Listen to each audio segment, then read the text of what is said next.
काँग्रेसच्या खासदार वर्षा गायकवाड यांना पोलिसांनी सध्या स्थानबद्ध केल्याचं कळतंय। वर्षा गायकवाड यांच्या घराच्या बाहेर पोलिसांनी मोठा फौजफाटा तैनात केलेला आहे आणि वर्षा गायकवाड यांना आता स्थानबद्ध करण्यात आलेला आहे। वर्षा गायकवाड यांनी या घराच्या बाहेर आता ठिय्या मांडल्याचं सुद्धा कळतंय। ही दृश्य आपण बघतोय वर्षा गायकवाड यांच्या घराबाहेरची। सांगा, काय मी फरारी आहे, काय मी अतिरेकी आहे, काय मी कोणत्या गुन्ह्यामध्ये सामील आहे? मग तुम्ही मला का पकडून ठेवलेले?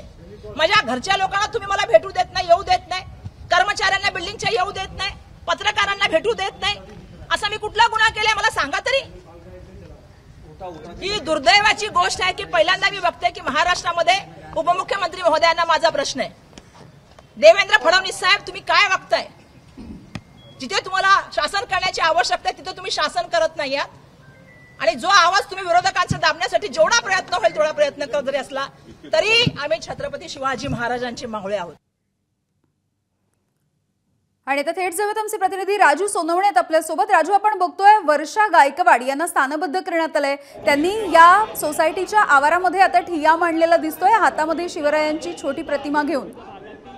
यामिनी पाहतो आज आपण पंतप्रधान नरेंद्र मोदी मुंबई दौऱ्यावरती आहेत आणि मुंबई काँग्रेस जे आहे ते त्यांना काळे झेंडे दाखवून जे आहे ते आंदोलन करणार होते, झेंडे दाखवून जे आहे ते आंदोलन करणार होते, माफी मागा मोदीजी अशा प्रकारचं जे आहे ते आंदोलन करणार होते। आणि त्याच्या आधीच आज सकाळपासून ज्या ज्या ठिकाणी काँग्रेसचे नेते आहेत त्या ठिकाणी पोलिसांनी त्यांच्या घराजवळ जो आहे तो गराडा घातलेला आहे आणि जवळपास मुंबई काँग्रेसच्या नेत्यांना पोलिसांनी ताब्यात घेतलेला आहे। वर्षा गायकवाड यांच्या घराच्या बाहेर सुद्धा मोठा फौजफाटा तैनात केलेला आहे। वर्षा गायकवाड यांना बाहेर सोडत नाही, त्यामुळे त्यांनी इमारतीच्या खालीच आपलं आंदोलन जे आहे ते सुरू केलेलं आहे।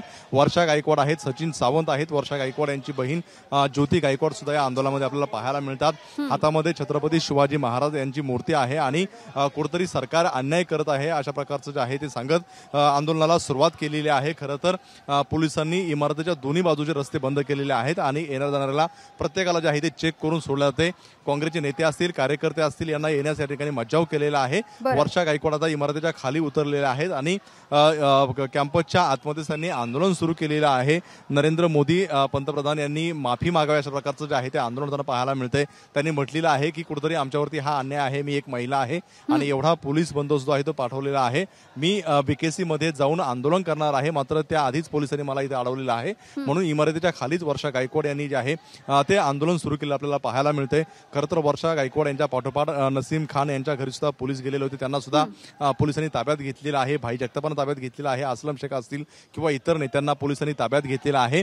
आणि जोपर्यंत पंतप्रधान नरेंद्र मोदी मुंबईतून बाहेर जात नाही तोपर्यंत कोणालाही सोडलं जाणार नाही अशी भूमिका जी आहे ती पोलिसांनी घेतलेली आहे। त्यामुळे त्या नेत्यांनी आपल्या घराच्या खाली जे आहे ते आंदोलन सुरू केले आपल्याला पाहायला मिळते। वर्षा गायकवाड यांच्या अवतीभोवती पाहिलं तर मोठा पोलिसांचा फौजफाटा आपल्याला पाहायला मिळतोय। महिला पोलीस ज्या आहेत त्या मोठ्या तैनात करण्यात आलेल्या आहेत आणि वर्षा गायकवाड यांनी जे आहे ते घराच्या बाहेर पडून यासाठी जे आहे ते पोलिसांची संपूर्णपणे या ठिकाणी फौजफाटा तैनात केलेला आहे। मात्र वर्षा गायकवाड हे आपल्या भूमिकेवरती ठाम आहेत, काही झालं तरी तिथपर्यंत आम्ही पोहोचणार आणि आंदोलन करणार अशी भूमिका घेतलेली आहे। मात्र पोलिसांनी अडवल्यामुळे इमारतीच्या खालीच जे आहे ते वर्षा गायकवाड आणि इतर नेत्यांनी जे आहे ते आंदोलन सुरू केलेलं आपल्याला पाहायला मिळतंय। खरं तर राजकोटमधील घटना घडल्यानंतर काँग्रेस आक्रमक झालेली आहे। आज पंतप्रधान नरेंद्र मोदी यांच्या समोर जे आहे ते काळे झेंडे दाखवून त्यांना माफी मागा अशा प्रकारचं आंदोलन करणार होतं, कारण पंतप्रधान नरेंद्र मोदी यांच्या हस्ते या पुतळ्याचं उद्घाटन झालेलं होतं आणि अवघ्या 8 महिन्यामध्ये हा पुतळा कोसळलेला आहे, त्यामुळे जबाबदारी घ्यावी असं काँग्रेसचं म्हणणं आहे आणि त्या अनुषंगाने आजचं हे आंदोलन होतं। मात्र पोलिसांनी जे आहे ते आंदोलन जे आहे आंदोलकांना ताब्यात घेतलेलं आहे। या ठिकाणी पाहतो आपण या ठिकाणचे वरिष्ठ पोलीस निरीक्षक आहेत, डीसीपी तैनात झालेले आहेत आणि जवळपास 70 ते 80हून अधिक पोलीस या ठिकाणी आपल्याला पाहायला मिळत आहेत। अगदी धन्यवाद राजू या सगळ्या अपडेटसाठी। एबीपी माझा, उघडा डोळे बघा नीट।